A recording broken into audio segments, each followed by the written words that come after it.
يعقلون. يا أيها الذين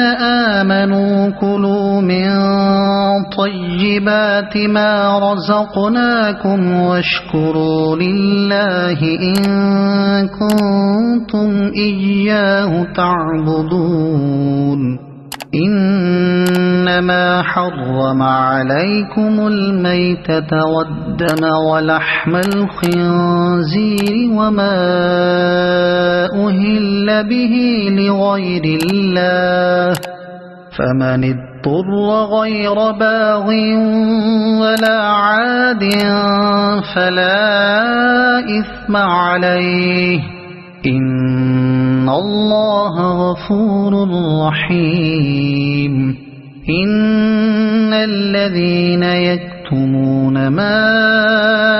أنزل الله من الكتاب ويشترون به ثمنا قليلا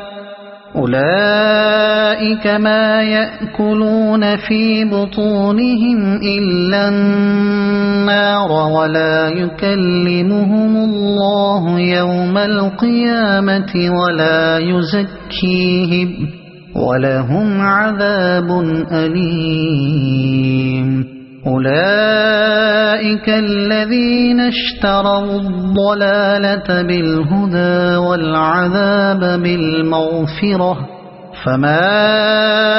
أصبرهم على النار. ذلك بأن الله نزل الكتاب بالحق وإن الذين اختلفوا في الكتاب لفي شقاق بعيد. ليس البر أن تولوا وجوهكم قبل المشرق والمغرب ولكن البر من آمن بالله واليوم الآخر والملائكة والكتاب والنبيين وآتى المال على حبه ذوي القربى واليتامى والمساكين وابن السبيل والسائلين وفي الرقاب وأقام الصلاة وآتى الزكاة والموفون بعهدهم إذا عاهدوا والصابرين في البأساء والضراء وحين البأس، أولئك الذين صدقوا وأولئك هم المتقون. يا أيها الذين آمنوا كتب عليكم القصاص في القتلى، الحر بالحر والعبد بالعبد والأنثى بالأنثى، فمن عفي له من أخيه شيء فاتباع بالمعروف وأداء إليه بإحسان، ذلك تخفيف من ربكم ورحمة، فمن اعتدى بعد ذلك فله عذاب أليم. ولكم في القصاص حياة يا أولي الألباب لعلكم تتقون. كتب عليكم إذا حضر أحدكم الموت إن ترك خيرا الوصية للوالدين والأقربين بالمعروف حقا على المتقين، فمن بدله بعدما سمعه فإنما إثمه على الذين يبدلونه، إن الله سميع عليم. فمن خاف من موص جنفا أو إثما فأصلح بينهم فلا إثم عليه إن الله غفور رحيم يا أيها الذين آمنوا كتب عليكم الصيام كما كتب على الذين من قبلكم لعلكم تتقون أياما معدودات فمن كان منكم مريضا أو على سفر فعدة من أيام أخر وعلى الذين يطيقونه فدية طعام مسكين فمن تطوع خيرا فهو خير له وأن تصوموا خير لكم إن كنتم تعلمون شهر رمضان الذي أنزل فيه القرآن هدى للناس وبينات من الهدى والفرقان فمن شهد منكم الشهر فليصمه ومن كان مريضا أو على سفر فعدة من أيام أخر يريد الله بكم اليسر ولا يريد بكم العسر ولتكملوا العدة ولتكبروا الله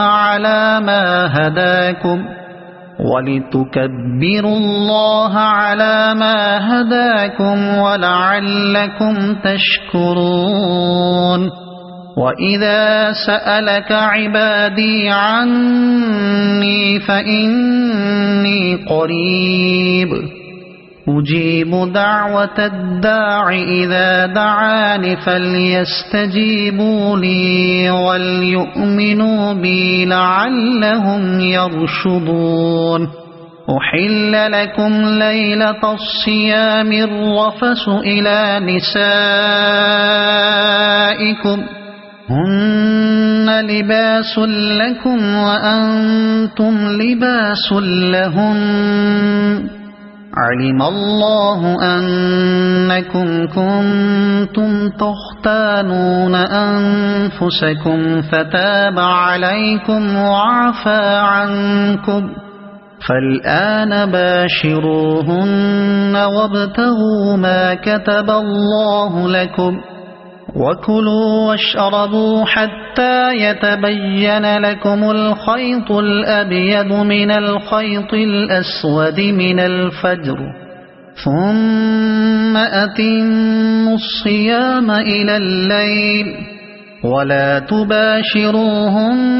وأنتم عاكفون في المساجد تلك حدود الله فلا تقربوها كذلك يبين الله آياته للناس لعلهم يتقون ولا تأكلوا أموالكم بينكم بالباطل وتدلوا بها إلى الحكام لتأكلوا فريقا من أموال الناس بالإثم وأنتم تعلمون يسألونك عن الأهلة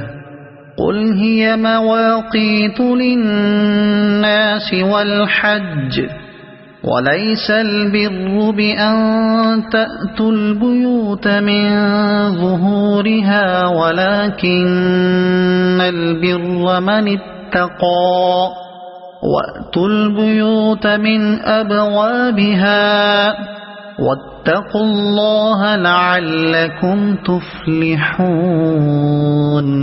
وقاتلوا في سبيل الله الذين يقاتلونكم ولا تعتدوا إن إن الله لا يحب المعتدين واقتلوهم حيث ثقفتموهم وأخرجوهم من حيث أخرجوكم والفتنة أشد من القتل ولا تقاتلوهم عند المسجد الحرام حتى يقاتلوكم فيه فإن قاتلوكم فاقتلوهم كذلك جزاء الكافرين فإن انتهوا فإن الله غفور رحيم وقاتلوهم حتى لا تكون فتنة ويكون الدين لله فإن انتهوا فلا عدوان إلا على الظالمين الشهر الحرام بالشهر الحرام والحرمات قصاص فمن اعتدى عليكم فاعتدوا عليه بمثل ما اعتدى عليكم واتقوا الله واعلموا أن الله مع المتقين وأنفقوا في سبيل الله ولا تلقوا بأيديكم إلى التهلكة وأحسنوا إن الله يحب المحسنين وأتموا الحج والعمرة لله فإن أحصرتم فما استيسر من الهدي ولا تحلقوا رؤوسكم حتى يبلغ الهدي محله فمن كان منكم مريضا أو به أذى من رأسه ففدية من صيام أو صدقة أو نسك فإذا أمنتم فمن تمتع بالعمرة إلى الحج فما استيسر من الهدي فمن لم يجد فصيام 3 أيام في الحج و7 إذا رجعتم تلك 10 كاملة ذلك لمن لم يكن أهله حاضر المسجد الحرام واتقوا الله واعلموا أن الله شديد العقاب الحج أشهر معلومات فمن فرض فيهن الحج فلا رفث ولا فسوق ولا جدال في الحج وما تفعلوا من خير يعلمه الله وتزودوا فإن خير الزاد التقوى واتقون يا أولي الألباب ليس عليكم جناح أن تبتغوا فضلا من ربكم فإذا أفضتم من عرفات فاذكروا الله عند المشعر الحرام واذكروه كما هداكم وإن كنتم من قبله لمن الضالين ثم أفيضوا من حيث أفاض الناس واستغفروا الله إن الله غفور رحيم فإذا قضيتم مناسككم فاذكروا الله كذكركم آباءكم أو أشد ذكرا فمن الناس من يقول ربنا آتنا في الدنيا الدنيا وما له في الآخرة من خلاق ومنهم من يقول ربنا آتنا في الدنيا حسنة وفي الآخرة حسنة وقنا عذاب النار أولئك لهم نصيب مما كسبوا والله سريع الحساب واذكروا الله في أيام معدودات فمن تعجل في يومين فلا إثم عليه ومن تأخر فلا إثم عليه لمن اتقى واتقوا الله واعلموا أنكم إليه تحشرون ومن الناس من يعجبك قوله في الحياة الدنيا ويشهد الله على ما في قلبه وهو ألد الخصام وإذا تولى سعى في الأرض ليفسد فيها ويهلك الحرث والنسل والله لا يحب الفساد وإذا قيل له اتق الله أخذته العزة بالإثم فحسبه جهنم ولبئس المهاد ومن الناس من يشري نفسه ابتغاء مرضات الله والله رؤوف بالعباد يا أيها الذين آمنوا ادخلوا في السلم كافة ولا تتبعوا خطوات الشيطان إنه لكم عدو مبين فإن زللتم من بعد ما جاءتكم البينات فاعلموا أن الله عزيز حكيم هل ينظرون إلا أن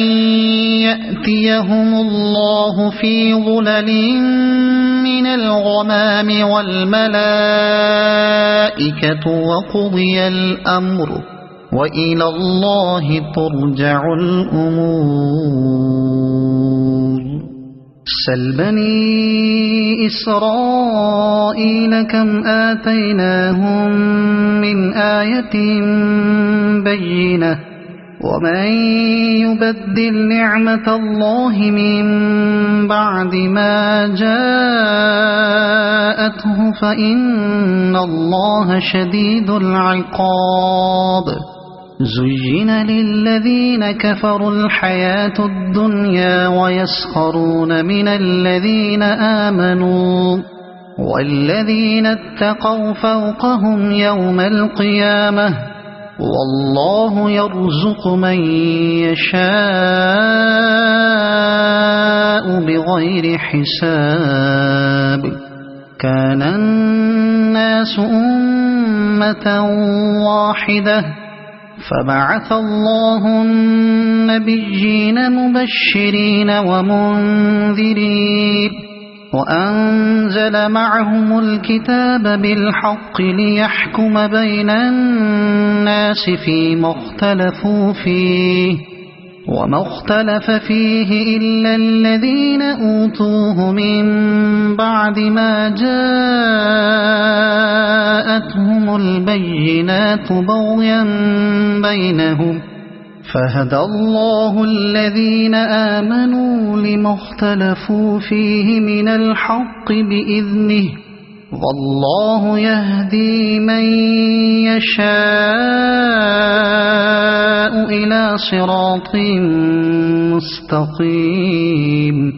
أم حسبتم أن تدخلوا الجنة ولما يأتكم مثل الذين خلوا من قبلكم مستهم البأساء والضراء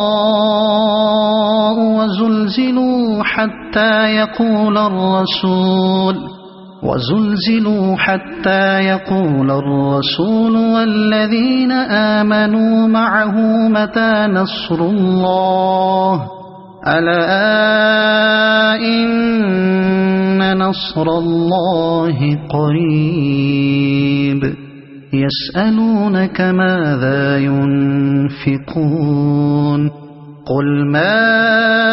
أنفقتم من خير فللوالدين والأقربين واليتامى والمساكين وابن السبيل وما تفعلوا من خير فإن الله به عليم كتب عليكم القتال وهو كره لكم وعسى أن تكرهوا شيئا وهو خير لكم وعسى أن تحبوا شيئا وهو شر لكم والله يعلم وأنتم لا تعلمون يسألونك عن الشهر الحرام قتال فيه قل قتال فيه كبير وصد عن سبيل الله وكفر به والمسجد الحرام وإخراج أهله منه أكبر عند الله والفتنة أكبر من القتل ولا يزالون يقاتلونكم حتى يردوكم عن دينكم إن استطاعوا ومن يرتد منكم عن دينه فيمت وهو كافر فأولئك حبطت أعمالهم في الدنيا والآخرة وأولئك أصحاب النار هم فيها خالدون إن الذين آمنوا والذين هاجروا وجاهدوا في سبيل الله أولئك يرجون رحمة الله والله غفور رحيم يسألونك عن الخمر والميسر قل فيهما إثم كبير ومنافع للناس وإثمهما أكبر من نفعهما ويسألونك ماذا ينفقون قل العفو كذلك يبين الله لكم الآيات لعلكم تتفكرون في الدنيا والآخرة ويسألونك عن اليتامى قل إصلاح لهم خير وإن تخالطوهم فإخوانكم والله يعلم المفسد من المصلح ولو شاء الله لأعنتكم إن الله عزيز حكيم ولا تنكحوا المشركات حتى يؤمنوا ولأمة مؤمنة خير من مشركة ولو أعجبتكم ولا تنكحوا المشركين حتى يؤمنوا ولعبد مؤمن خير من مشرك ولو أعجبكم أولئك يدعون إلى النار والله يدعو إلى الجنة والمغفرة بإذنه ويبين آياته للناس لعلهم يتذكرون ويسألونك عن المحيض قل هو أذى فاعتزلوا النساء في المحيض ولا تقربوهن حتى يطهرن فإذا تطهرن فأتوهن من حيث أمركم الله إن الله يحب التوابين ويحب المتطهرين نساؤكم حرث لكم فأتوا حرثكم أنى شئتم وقدموا لأنفسكم واتقوا الله واعلموا أنكم ملاقوه وبشر المؤمنين ولا تجعلوا الله عرضة لأيمانكم أن تبروا وتتقوا وتصلحوا بين الناس والله سميع عليم لا يؤاخذكم الله باللغو في أيمانكم ولكن يؤاخذكم بما كسبت قلوبكم والله غفور حليم للذين يؤلون من نسائهم تربص 4 أشهر فإن فاءوا فإن الله غفور رحيم وإن عزموا الطلاق فإن الله سميع عليم والمطلقات يتربصن بأنفسهن 3 قروء ولا يحل لهن أن يكتمن ما خلق الله في أرحامهن إن كن يؤمن بالله واليوم الآخر وبعولتهن أحق بردهن في ذلك إن أرادوا إصلاحا ولهن مثل الذي عليهن بالمعروف وللرجال عليهن درجة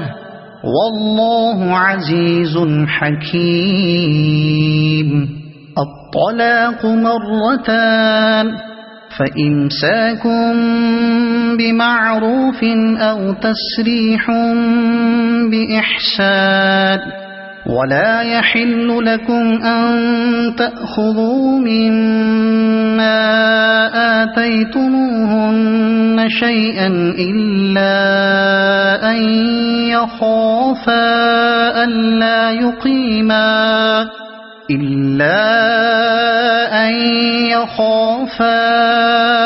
ألا يقيما حدود الله فإن خفتم ألا يقيما حدود الله فلا جناح عليهما فيما افتدت به تلك حدود الله فلا تعتدوها ومن يتعد حدود الله فأولئك هم الظالمون فإن طلقها فلا تحل له من بعد حتى تنكح زوجا غيره فإن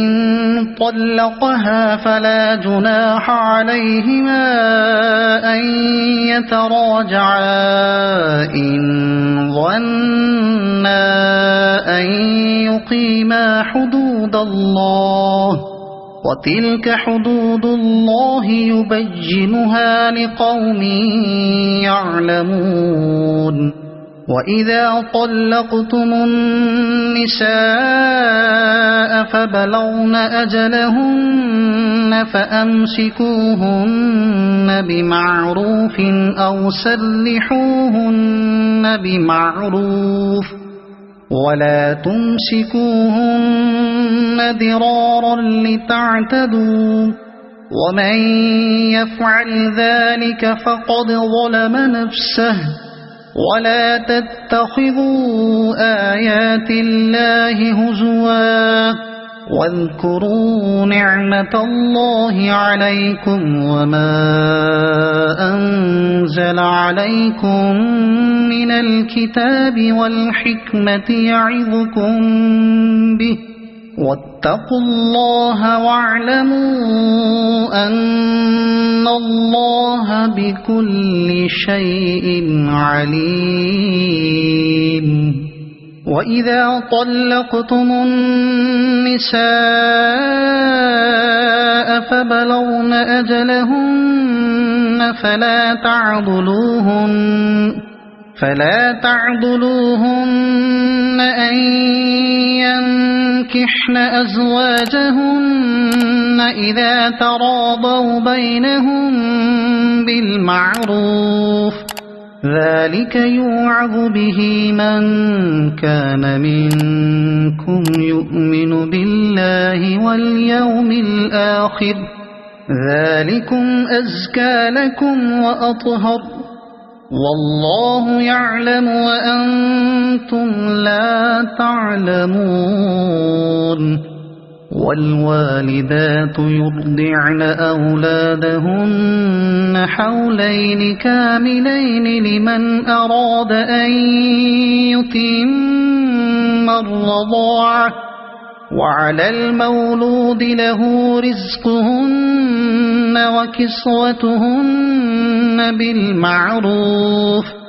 لا تكلف نفس إلا وسعها، لا تضار والدة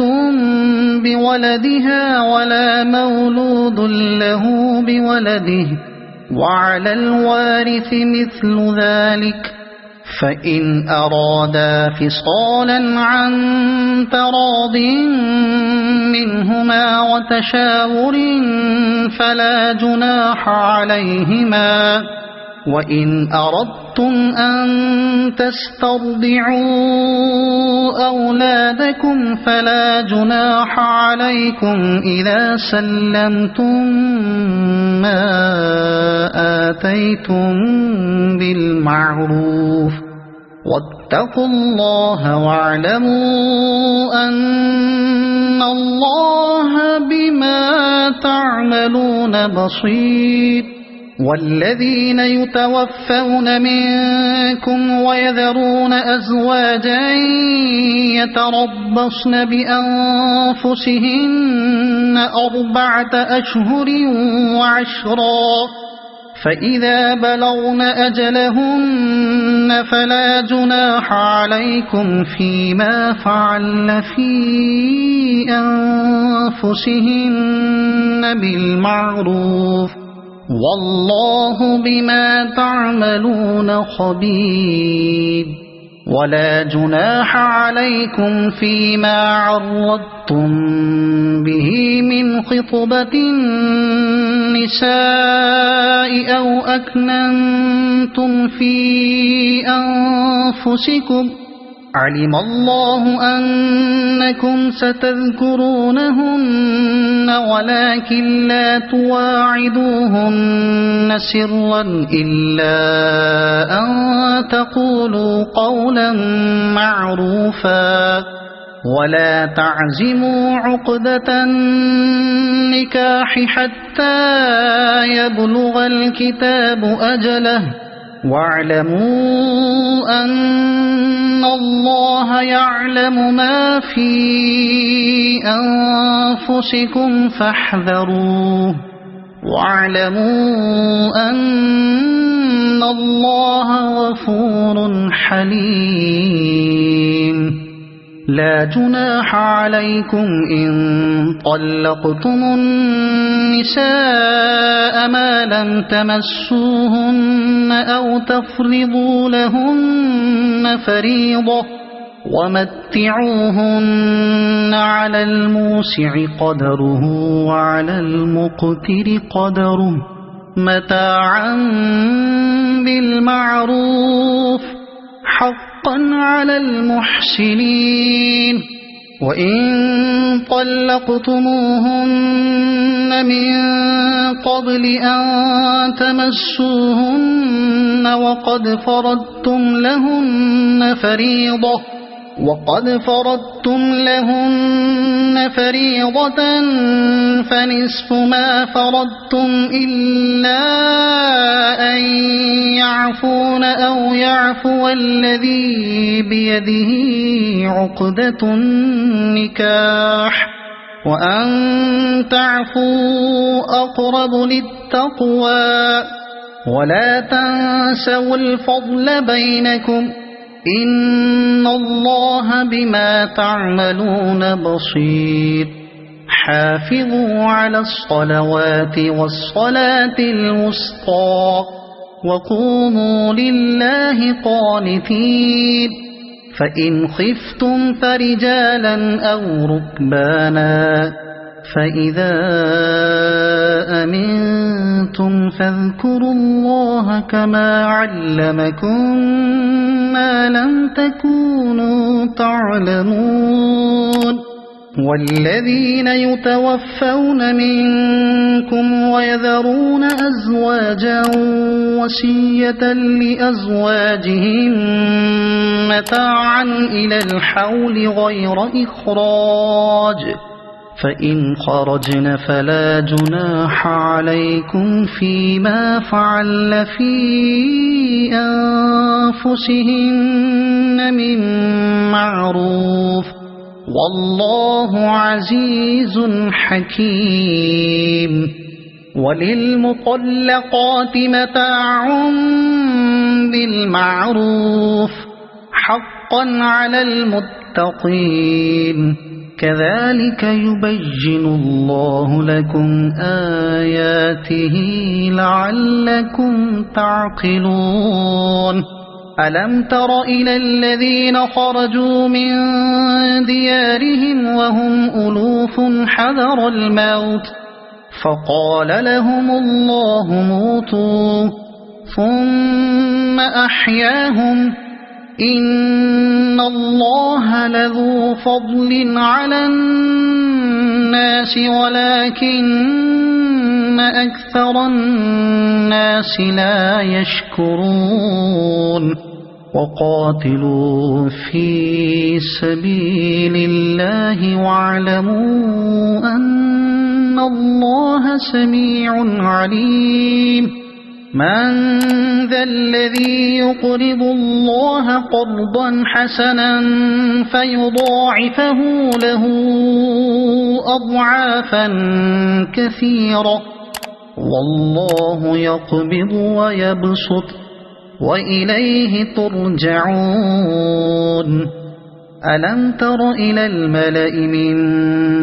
بني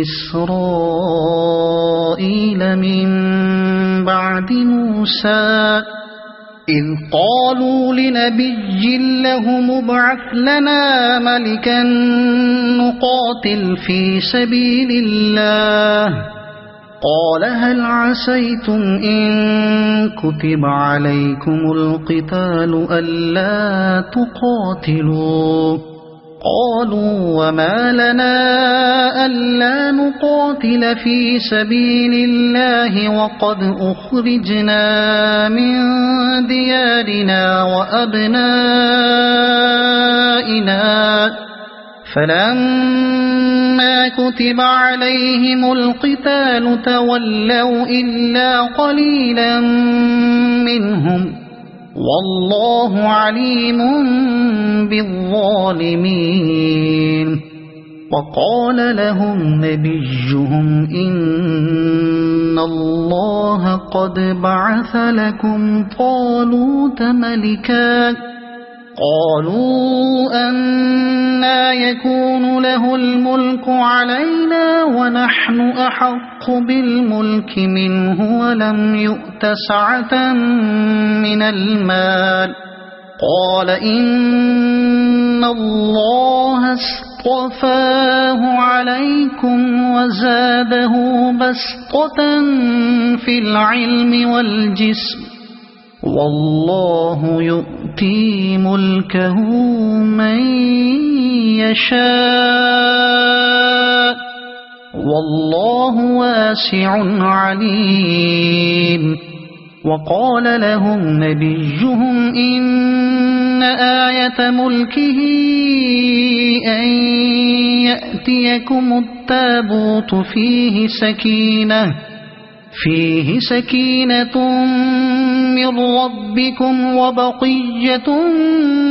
مما ترك آل موسى وآل هارون تحمله الملائكة إن في ذلك لآية لكم إن كنتم مؤمنين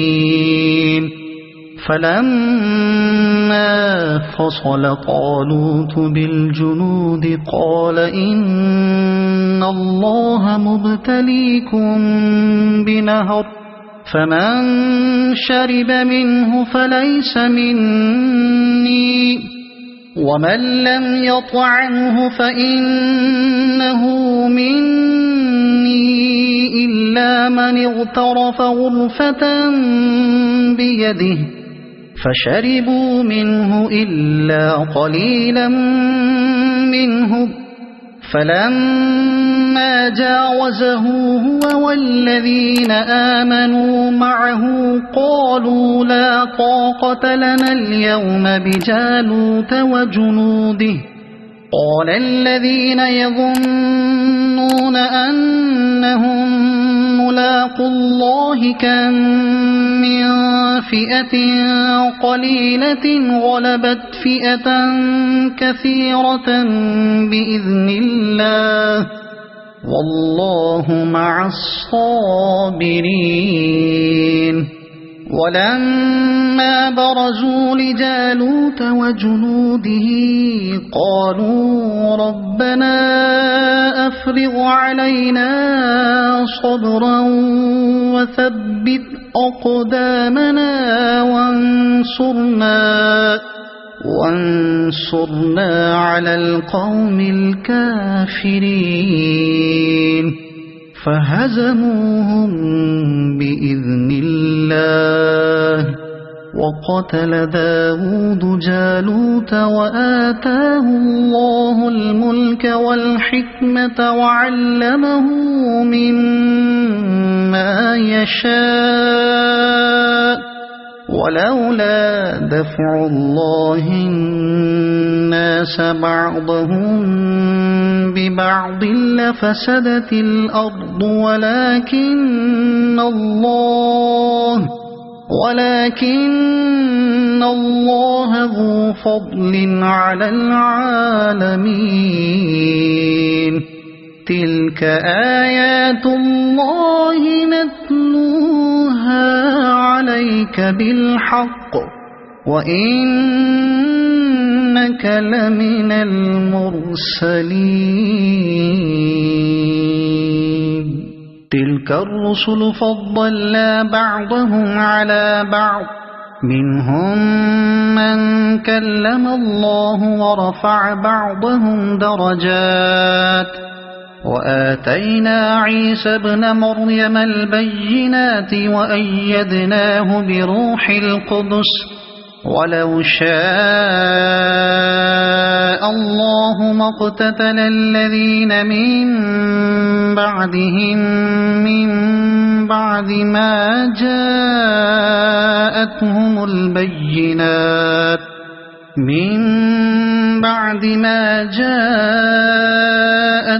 البينات ولكن اختلفوا فمنهم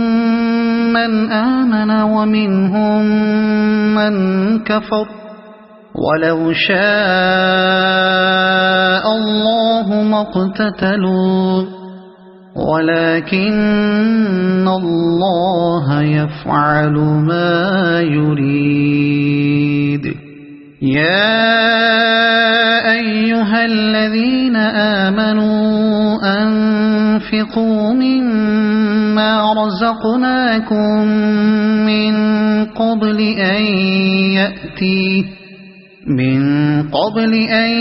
يأتي يوم لا بيع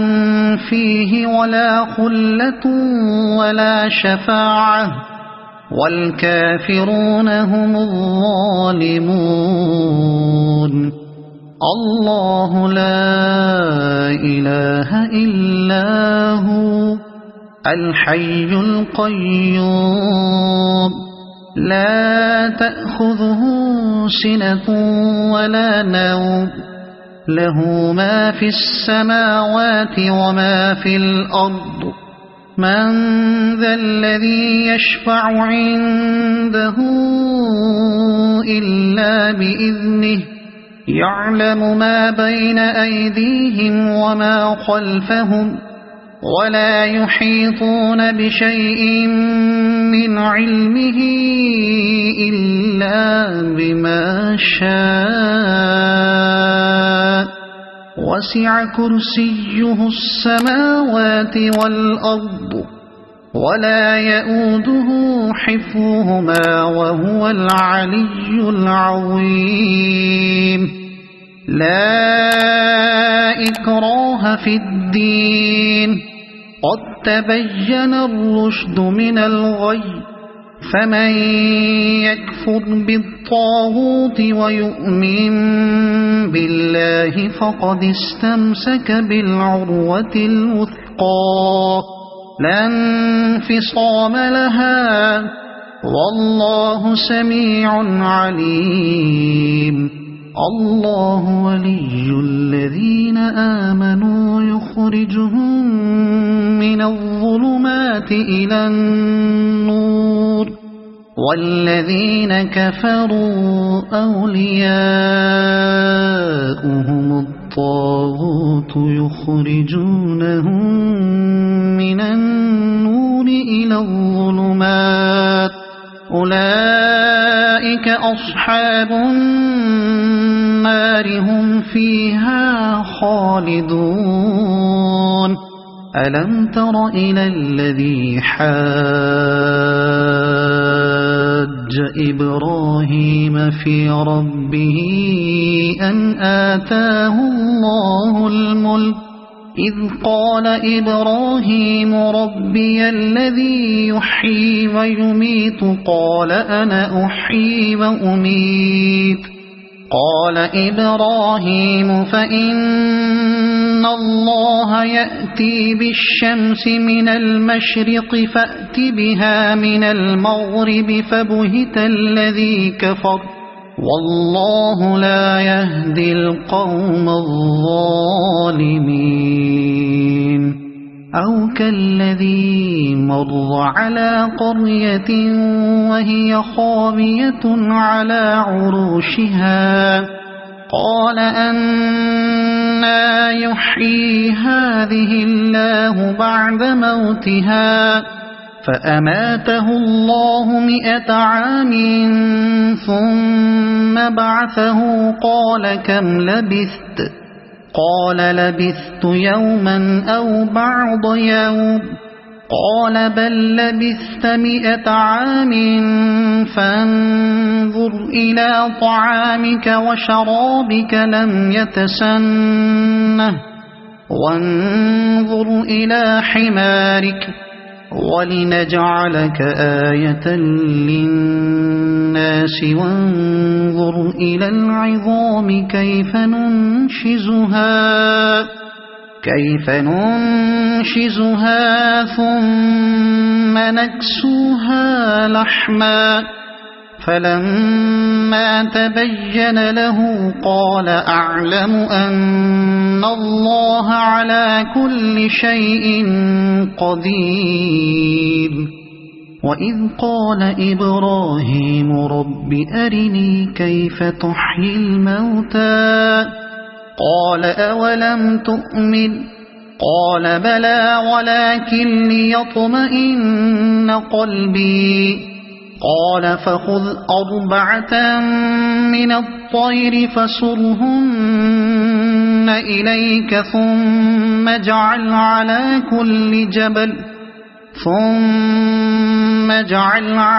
كل جبل منهن جزءا ثم ادعهن يأتينك سعيا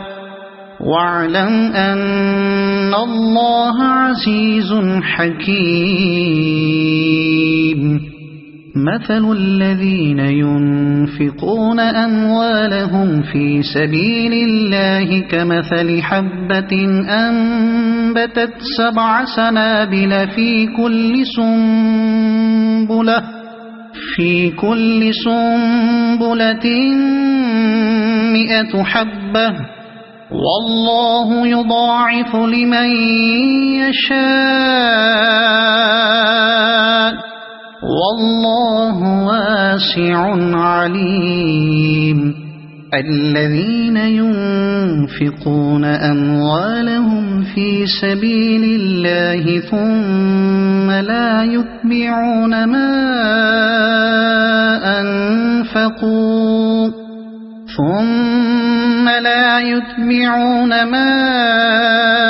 أنفقوا منا ولا أذى لهم أجرهم عند ربهم ولا خوف عليهم ولا هم يحزنون قول معروف ومغفرة خير من صدقة يتبعها أذى والله غني حليم يا أيها الذين آمنوا لا تبطلوا صدقاتكم بالمن والأذى كالذي ينفق ماله رئاء الناس ولا يؤمن بالله واليوم الآخر فمثله كمثل صفوان عليه تراب فأصابه وابل فتركه صلدا لا يقدرون على شيء مما كسبوا والله لا يهدي القوم الكافرين ومثل الذين ينفقون أموالهم ابتغاء مرضات الله وتثبيتا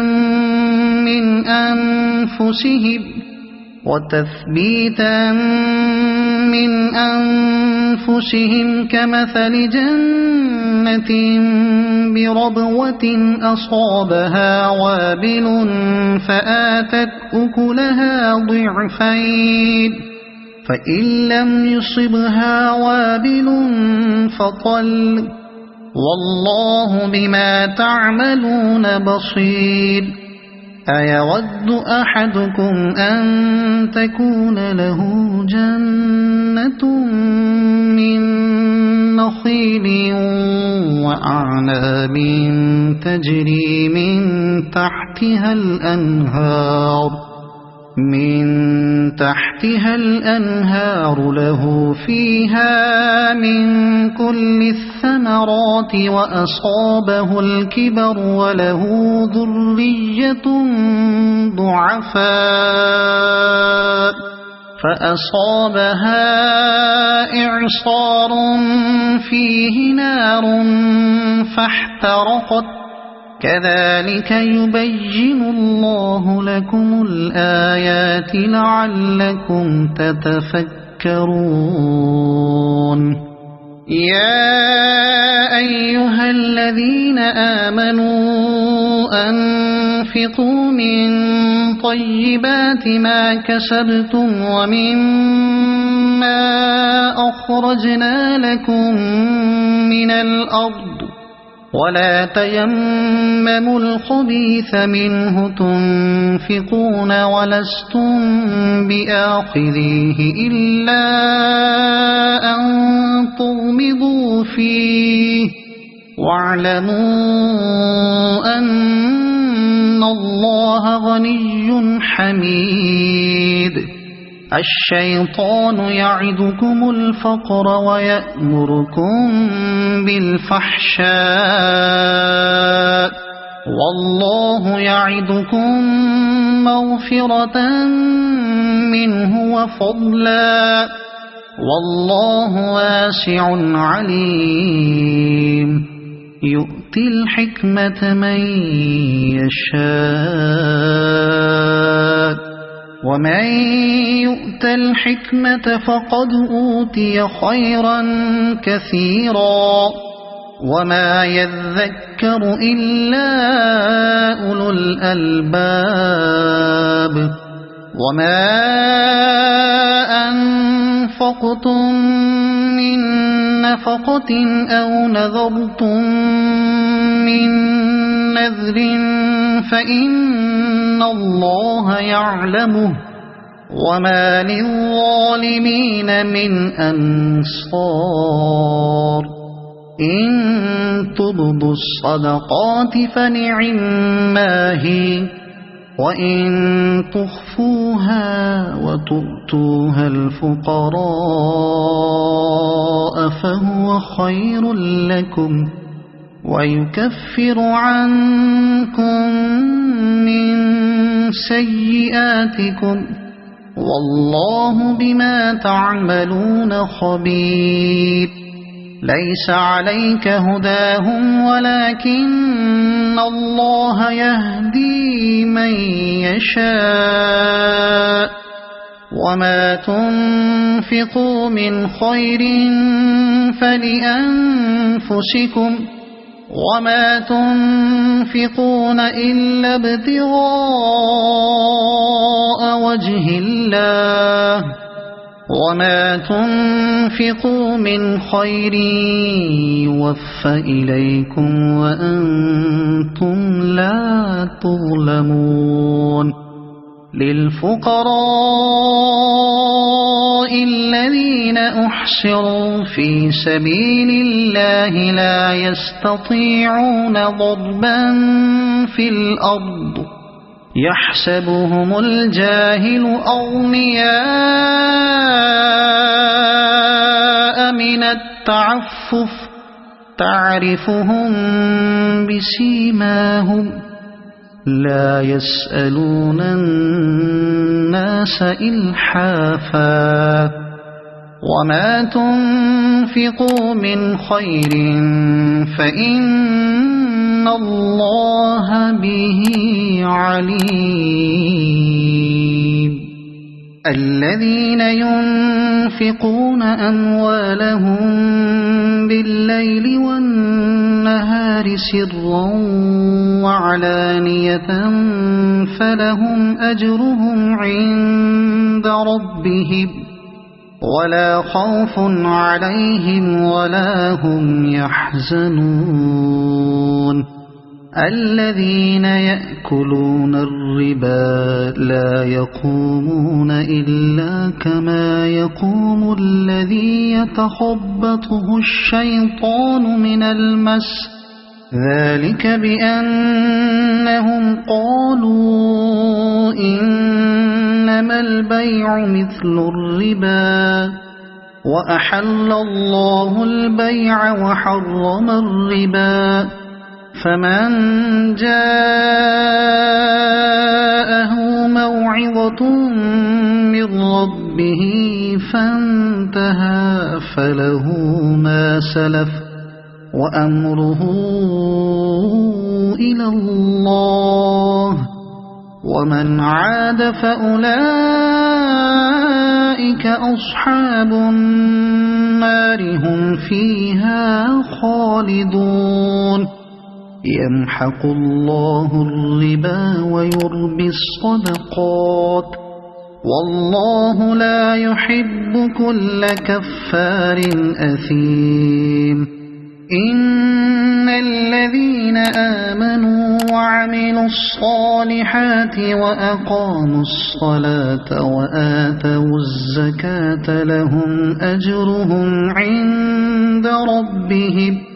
ولا خوف عليهم ولا هم يحزنون يا أيها الذين آمنوا اتقوا الله وذروا ما بقي من الربا إن كنتم مؤمنين فإن لم تفعلوا فأذنوا بحرب من الله ورسوله وإن تبتم فلكم رؤوس أموالكم لا تظلمون ولا تظلمون وإن كان ذو عسرة فنظرة إلى ميسرة وأن تصدقوا خير لكم إن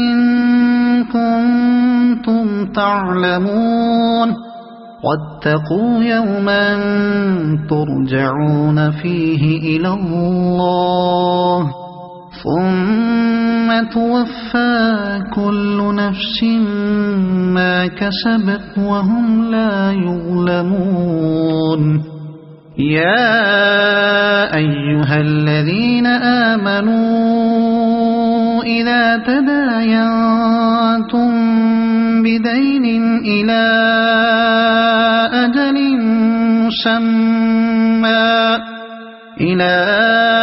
أجل مسمى فاكتبوه وليكتب بينكم كاتب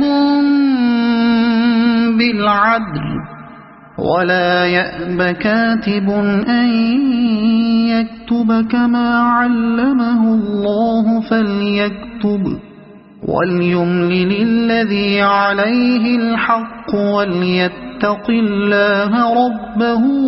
ولا يبخس منه شيئا فإن كان الذي عليه الحق سفيها أو ضعيفا أو لا يستطيع أن يمل هو فليملل وليه بالعدل واستشهدوا شهيدين من رجالكم فإن لم يكونا رجلين فرجل وامرأتان ممن ترضون من الشهداء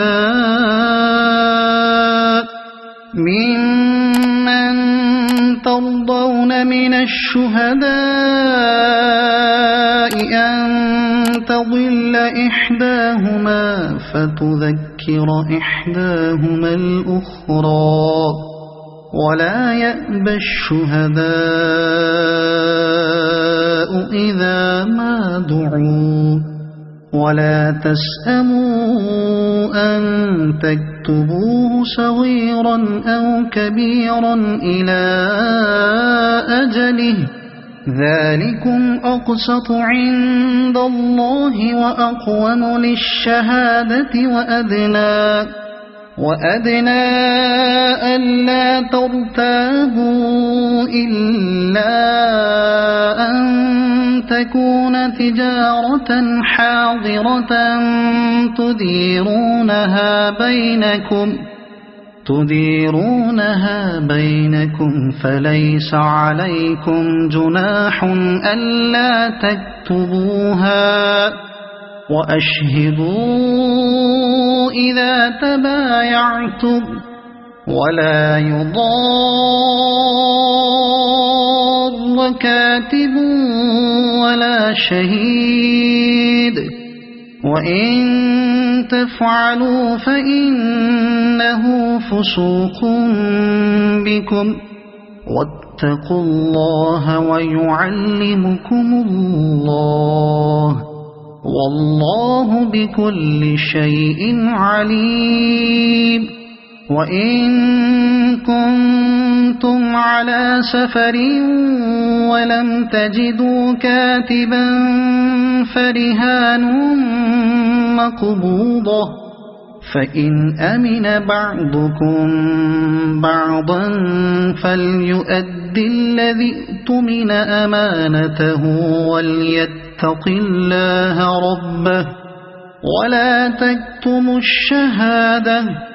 ومن يكتمها فإنه آثم قلبه والله بما تعملون عليم لله ما في السماوات وما في الأرض وإن تبدوا ما في أنفسكم أو تخفوه يحاسبكم به الله فيغفر لمن يشاء ويعذب من يشاء والله على كل شيء قدير آمن الرسول بما أنزل إليه من ربه والمؤمنون كل آمن بالله وملائكته وكتبه ورسله لا نفرق بين أحد من رسله وقالوا سمعنا وأطعنا غفرانك ربنا وإليك المصير لا يكلف الله نفسا إلا وسعها لها ما كسبت وعليها ما اكتسبت ربنا لا تؤاخذنا إن نسينا أو أخطأنا ربنا ولا تحمل علينا إصرا كما حملته على الذين من قبلنا ربنا ولا تحملنا ما لا طاقة لنا به واعف عنا واغفر لنا وارحمنا أنت مولانا فانصرنا على القوم الكافرين صدق الله العظيم.